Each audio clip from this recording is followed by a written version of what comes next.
Reprenant le concept d'indiscernable à Leibniz, Badiou dit, ça c'est dans L'être et l'événement, c'est plus en rapport avec les Juifs, mais ça montre quand même des choses importantes qui se passent dans sa tête, l'indiscernable est le prédicat ontologique d'une butée de la langue. Si deux êtres sont indiscernables, la langue ne peut les séparer. Alors on notera qu'il parle de la langue comme s'il bénéficiait vis-à-vis d'elle d'une extranéité pure de toute interprétabilité. Lorsqu'il parle de la langue, il a l'impression qu'il n'est plus dans la langue. Ça, c'est évidemment typique du mathématicien, qui a l'impression que lorsqu'il fait une équation, il n'est plus dans la langue. Pourtant, il est encore dans la langue d'une certaine manière. Il est dans le langage, évidemment. Et le langage et la langue, c'est pas exactement la même chose, mais je pense qu'on pourrait affirmer, peut-être il faudrait en discuter avec des mathématiciens, pas avec Badiou évidemment, avec des grands spécialistes en mathématiques, dire est-ce qu'il y aurait une langue mathématique, pas seulement un langage mathématique, mais une langue mathématique, c'est-à-dire est-ce que, par exemple, on pourrait considérer que certaines équations mathématiques trahissent quelque chose de la personnalité de leur auteur. Est-ce qu'il y aurait un style d'équation? Je crois que oui, hein, ça me semble presque une évidence, mais il faudrait vérifier avec des grands mathématiciens. Est-ce qu'on veut faire un lapsus dans une équation, etc. Dans l'interprétation de l'équation, oui, on va le voir. C'est-à-dire que la manière dont un mathématicien parle de et commente ou choisit des concepts mathématiques, elle n'est pas neutre. On va le voir, c'est très important. Dans le choix des mots. Donc lui, déjà, il parle de la langue, à propos des indices de l'indiscernable chez Leibniz, comme d'une butée de la langue. C'est le prédicat ontologique d'une butée de la langue. Alors qu'il vient précisément par la langue de sa propre phrase, lorsqu'il dit « si deux êtres sont indiscernables », de dire « c'est deux indiscernables ». Et donc il vient de les séparer, les distinguer de l'indiscernable avec un UN en soi. À partir du moment où vous dites « c'est deux indiscernables », vous venez de les distinguer dans la langue, y compris si c'est pour dire qu'ils ne sont pas discernables. Alors pourquoi parle-t-il, lui, d'une butée de la langue? Il parle de lui, évidemment, cette butée de la langue.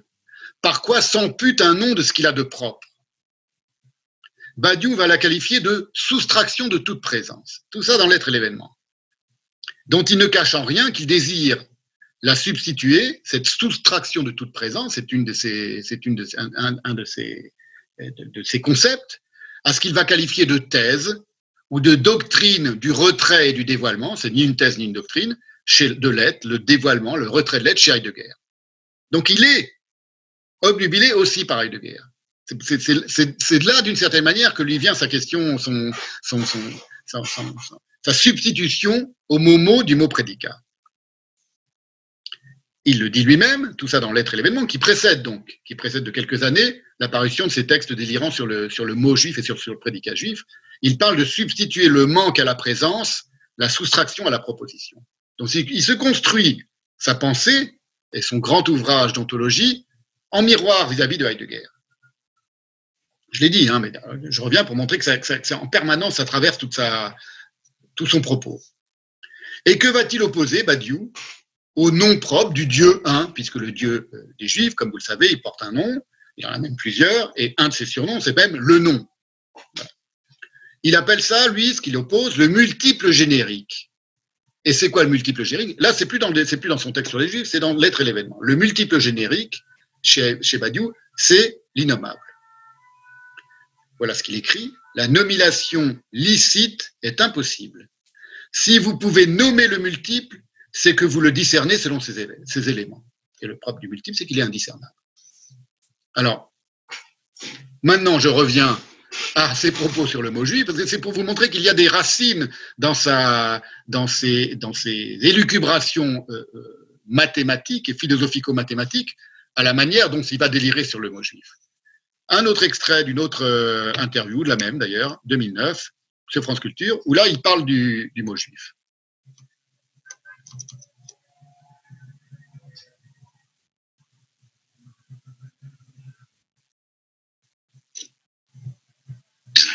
La conséquence que je tire de ces analyses, pour ce qui me concerne, est qu'un État est menacé du pire lorsqu'il sacralise sa propre origine. Donc, il est applicable à l'État d'Israël, comme à tout autre État, d'accepter de dire qu'il est fondé sur des mots plutôt que sur des noms. Nous savons parfaitement qu'en France même, ceux qui considèrent que français est un nom suréminent sont aussi dans une disposition persécutoire à l'égard de ceux qui, à leurs yeux, n'appartiennent pas à l'histoire. Voilà, il veut parler du Front National et des gens qui sacralisent le nom de français. Alors, c'est évidemment, il ne connaît strictement rien à la question du non-juif, d'une part. Et vous voyez, le fait qu'Israël, on voit la profondeur, c'est ironique du raisonnement quand même. C'est parce qu'Israël n'a pas à s'appeler selon un nom, et n'a pas à se référer, à sacraliser le nom ou le mot juif en quoi que ce soit, parce que c'est exactement comme les gens du Front National sacralisent le mot français, et du coup, se considèrent que le mot français est au-dessus de tous les autres. Alors, c'est ça les syllogismes de Badiou, hein, y compris dans ses textes. En réalité, qu'en est-il de cette question du nom si on revient au judaïsme et à la pensée juive? Le mot juif, qui est une traduction en hébreu du mot Yehudi, donc un adjectif, c'est pas d'abord seulement un mot, mais précisément c'est un nom. Et un nom propre qui est associé à la tribu de Juda, Yehuda en hébreu, Juda, un des 12 fils de Jacob. Et son nom, j'avais déjà expliqué à une autre occasion, mais je le rappelle pour ceux qui ne le savent pas, il est issu de la racine en hébreu biblique Yada, qui provient elle-même du mot Yad, la main. Donc ce nom propre, il est formé sur le mot qui désigne la main et qui signifie, dont le verbe, la forme verbale, signifie lancer, jeter, déclarer, proclamer, désigner avec la main tendue, au sens propre. C'est ce qu'explique le Gesenius, dictionnaire d'hébreu biblique, le Gesenius. Remercier, rendre grâce, un peu comme dans certaines cultures, on remercie en joignant les mains, prier, célébrer. Et c'est devenu un nom propre parce que Léa, femme de Jacob, a nommé son 4e fils Yehuda pour rendre grâce à Dieu de l'avoir rendu si féconde. Elle conçut encore et mit au monde un fils et elle dit, c'est en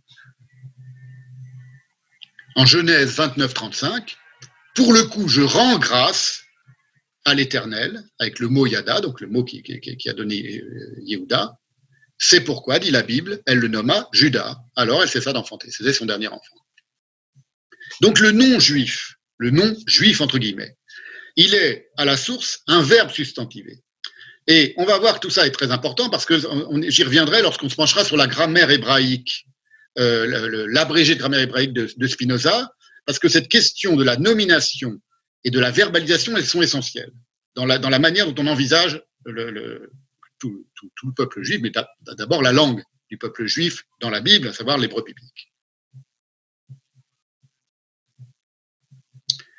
C'est des questions, la question du nom, de la nomination, on verra. C'est pour ça que c'est important de voir comment ça fonctionne sur un mode délirant chez Badiou, parce que à travers lui, c'est un délire beaucoup plus ample qui se profère sur le nom propre. Les Juifs, donc, en tout cas, ceux qu'on a appelés ensuite les Juifs, ils sont placés en leur origine scripturaire dans le texte sous la protection symbolique d'un nom propre, et d'un nom propre aux 3 sens du mot propre en français. Un mot qui est vierge de toute souillure, hein, on vient de le voir, c'est un mot qui signifie remercier, tendre la main, etc., rendre grâce, prier, proclamer. Donc il est propre, il n'est pas sale. C'est un nom qui leur appartient, il leur est propre, et c'est un nom qui les distingue du commun. Il n'y a pas d'autres juifs il n'y a pas d'autres personnes qui s'appellent juifs que les juifs. Il n'y a pas d'autres personnes qui se réclament comme descendants de Juda que les juifs. D'Abraham, si, il y a les musulmans, on considère aussi comme descendants d'Abraham, etc.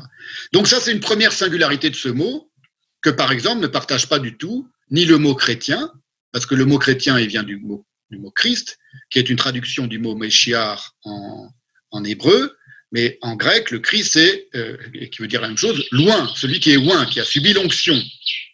Comme le mot, c'est l'équivalent du mot Messie. C'est pas un nom propre. C'est pas un nom. Qu'un nom propre vienne à l'origine d'un nom commun, c'est pas ça qui est en question. Et un nom devient un nom propre s'il est l'objet d'une nomination, comme là dans le cas de Yehuda. Dans le cas de Yehuda, c'est sa mère Léa qui dit « Je t'appelle Yehuda ». Lorsque Jacob est nommé Israël, c'est parce que l'ange lui dit, avec lequel il a combattu toute la nuit, « Je t'appelle, tu t'appelleras maintenant Israël ». Vous voyez, c'est ça un nom propre. C'est un nom qui est le résultat d'une opération spirituelle et langagière de nomination et de transmission, du coup. Un nom, ça se transmet. Un nom propre. Pareil pour le mot musulman, à la différence du mot juif qui vient de Yehuda, de Judas, le nom propre, mot musulman, ça signifie celui qui est soumis, mais il n'y a pas quelqu'un qui s'appelle, je ne crois pas dans le Coran, où on dit tu t'appelleras Monsieur Soumis, et tu seras l'ancêtre de tous les musulmans. Tu t'appelleras Monsieur Ouin, et tu seras l'ancêtre de tous les chrétiens. Voilà, donc on voit comment ça fonctionne. Alors, qu'un nom propre, donc la question du nom, la différence, la distinction entre le nom propre et le nom commun, c'est pas qu'un nom propre ne soit pas à l'origine un nom commun. On connaît un Monsieur Boulanger, par exemple. Mais il faut, je vous le répète, qu'il y ait un acte de nomination, c'est ça qui est la propriété du nom propre, un acte de nomination, c'est-à-dire une intervention langagière, spécifique, de distinction, exactement de l'ordre de celles dans la Genèse, qui vont donner ces noms au monde.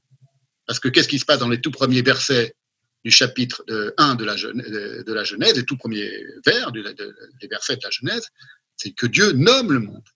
Il nomme la lumière, il nomme l'obscurité, il nomme l'eau, il nomme le ciel, et après il va transmettre cet acte de nomination à Adam, à qui il va faire le don, le privilège de nommer les animaux.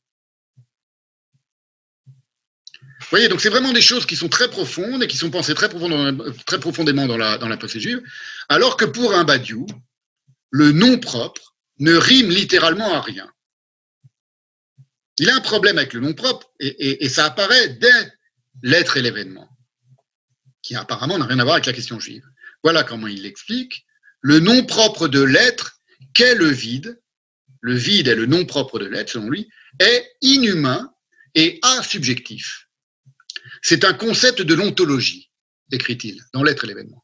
Ou encore, dans son dictionnaire qui clôt l'être et l'événement, il fait tout un petit dictionnaire, donc il aime les mots quand même, et au mot unicité, il va prendre un exemple.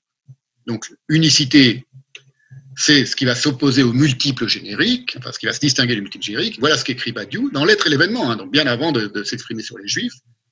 Tout multiple unique peut recevoir un nom propre.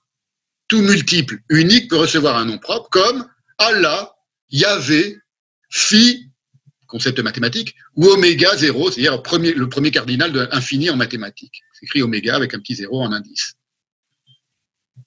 Vous voyez comme les choses viennent de loin. Parce que ce que je vais montrer aujourd'hui, c'est que les Juifs, et le nom propre des Juifs est déjà présent dans l'être et l'événement. Sur un mode souterrain, d'une part, et même sous un mode à un moment flagrant et exotérique.